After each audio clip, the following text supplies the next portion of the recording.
महाराज जी, ये प्रश्न मैं इसलिए पढ़ रहा हूँ क्योंकि महाराज जी काफी बच्चों की स्थिति लगभग ऐसी हो रही है महाराज जी, उसको आपको सूचित करना चाह रहे थे। महाराज जी, अभी मैं 18 साल की पूरी हुई महाराज जी। मैंने शराब एवं सिगरेट का भरपूर सेवन किया है। नशे की दवाई अपनी दादी को पिलाई ताकि एक पुरुष को अपने घर बुला सकूं। मैंने अपनी दादी के कान के जेवर गिरवी रखकर कई पुरुषों का संग और सारे दूरदर्शन किए। जब ये बात माता पिता को पता लगी तो उन्होंने महाराज जी फोन छीन लिया।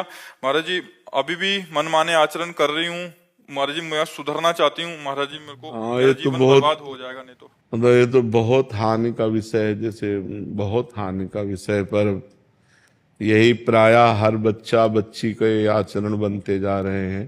ये जो गर्लफ्रेंड बॉयफ्रेंड एक नशा चला, इसी से सब हमारे महाराज जी, बच्चे स्कूल कॉलेज में प्राय ऐसी स्थिति बनती प्रायः जा रही है सब महाराज जी। सब मतलब बहुत कठिन है। बहुत बहुतों का प्रश्न है और सबकी लगभग हम देख रहे हैं महाराज इसमें हम इसलिए असमर्थ हैं कि अगर आप सुधरना ना चाहो तो आपको कोई सुधार नहीं सकता। और आप सुधरना चाहो, मान लो अभी कहीं ना कहीं आप में पवित्रता बकाया है, तब आपकी हिम्मत आई, आप सभा में अपनी बात रख पाई हैं। अगर पूरी अपवित्र अंतःकरण की वृत्ति होती तो आप बोल ही नहीं सकती थी। जी पहले नाम जब होता था, आपका सत्संग में सुनते थे, पर जब से बुरे आचरण होने लगे सब छूट गया। आप पहले तो नियम लो कि कभी शराब नहीं पियोगी, ठीक है। दूसरी बात, अब तक जो हुआ सो हुआ। अब किसी पुरुष का संयोग नहीं करोगी। जब तक ब्याह ना कर लो तब तक पुरुष का संयोग, समझ रहे। हमारी पहली बात, शराब नहीं पियोगी। सिगरेट भी शराब सिगरेट जो भी ये व्यसन है, मतलब जो व्यसन है उनको, मतलब शराब का तात्पर्य है ड्रग्स है, हुक्का है, सिगरेट है, जो भी व्यसन है वो व्यसन नहीं करोगी। हमारी बात मान लेना। और अब पुरुष का संयोग नहीं करोगी जब तक ब्याह न हो जाए किसी भी पुरुष का। बड़ी व्याकुलता चढ़े तो उपवास कर लो, 1-2 दिन भोजन नहीं पाओगी, बुद्धि ठीक हो जाएगी। ये उपवास काम पर विजय प्राप्त करने के लिए काफी सहयोग देता है। और नाम जप। और तीसरी बात, जो भी आपका जीवन बैक का रहा उसे मिट्टी डालो। अब आगे अच्छा जीवन व्यतीत करो। अभी नए बच्चे हो, सुधार कर लो अपना, ठीक है। महाराज माता पिता पुरानी बातों को लेकर टॉन्ट करते हैं तो सह लो, उससे पाप नष्ट हो जाएंगे। चुप हो जाओ। वो जो अंदर जलन होगी ना, उससे पाप नष्ट हो जाएंगे। चुप हो जाओ। अब कोई नया पाप मत करना। महाराज जी, इनकी बहन, इनके माता पिता जी अब स्वीकार नहीं कर रहे इनको, मतलब इनको बेदखल करना चाह रहे। तो ये भी चाह रही थी कि हमें बेदखल करते हमें स्वच्छंदता मिल जाए, तो वो बिल्कुल भी स्थिति में नहीं। और वो इनका दिया का कुछ खाना भी नहीं जा रहे, क्योंकि दादी को दवाई खिलाती थी तो उनके मन में बहुत डर बैठ गया कि इनका दिया हम कैसे खा ले। आचरण तो बहुत गलत हो गए हैं। पिताजी के लिए कुछ कह दीजिए, क्योंकि वो आपको सुनेंगे तो हो सकता है उनके मन में कुछ हो जाए, तो इनको स्वीकार कर ले, वरना वो स्वीकार नहीं। वैसे चाहिए, देखो वैसे हमारे जैसे भगवान का स्वभाव है कि घोर वैश्यागामी भी जब सुधरना चाहा, भगवान की शरण में आया तो भगवान ने संत बना दिया।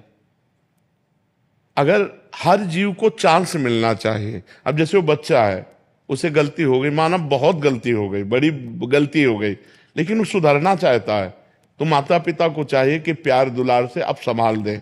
और वो बच्चा जब हमारे सामने कह रहा है कि अब नशा नहीं करेंगे, अब गंदी बात नहीं करेंगे, तो निश्चित सुधार हो सकता है। सबको ही सुधरने का चांस है, सबको चांस है। हम कहते हैं बुढ़ापे तक चांस है। अगर आखिरी में सुधर जाए तो सुधार हो जाए। तो ऐसा नहीं है कि ये गलत है तो फिर उसको जीवन भर हम गलत कह के टॉर्चर करते रहे। नहीं, गलती हो गई, अब उसका सुधार हो जाना चाहिए। और वो सुधरना चाहती है तो उसे चांस देना चाहिए। माता पिता को, बहन भाइयों को चाहिए कि चांस देना चाहिए। अच्छा, बेदखल कर दो, अब वो गंदी बातों में और गिरती चली जाए तो उसका जीवन नष्ट हो जाएगा। माता पिता यद्यपि गलती की है, दंडनीय गलती की है, पर अब उसको क्षमा करके उसको दुलार देते हुए आगे बढ़ाओ।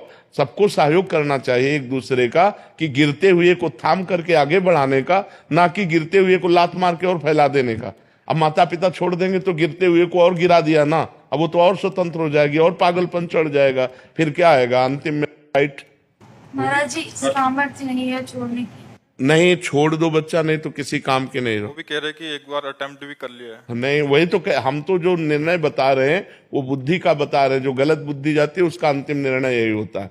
सुधार लो। आज जो हम कह रहे हैं मान लो, नहीं तो इसके बाद वो दुर्गति होगी। यही नहीं, नरक में दुर्गति होगी और अन्य जीवों में जब बनोगी तो दुर्गति होगी। अभी मनुष्य हो सुधार सकती हो, कैसे नहीं सुधार सकती। महाराज जी अंदर से सामर्थ्य कैसे सामर्थ्य नहीं, ऐसे कैसे कि तुम शराब पीते हो, सिगरेट पीते हो और अपनी दादी को तुम नशा दे करके व्यभिचार करती हो। ऐसी तुम्हारी हिम्मत कैसे हो गई।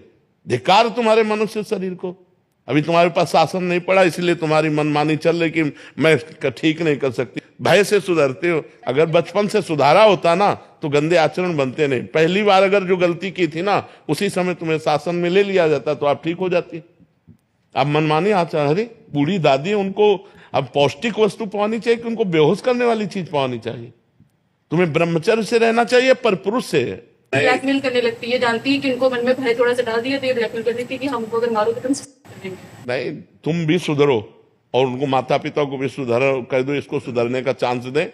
सुसाइड कोई अंतिम निर्णय नहीं है, बहुत दुर्गति होती है सुसाइड के बाद। आप 5 स्टार होटल थोड़ी रखा कि क्या होटल में पहुंच गए, दुर्गति है, प्रेत योनि की प्राप्ति होती, महान दुखदायी होती है। सुसाइड को तो सोचो मत।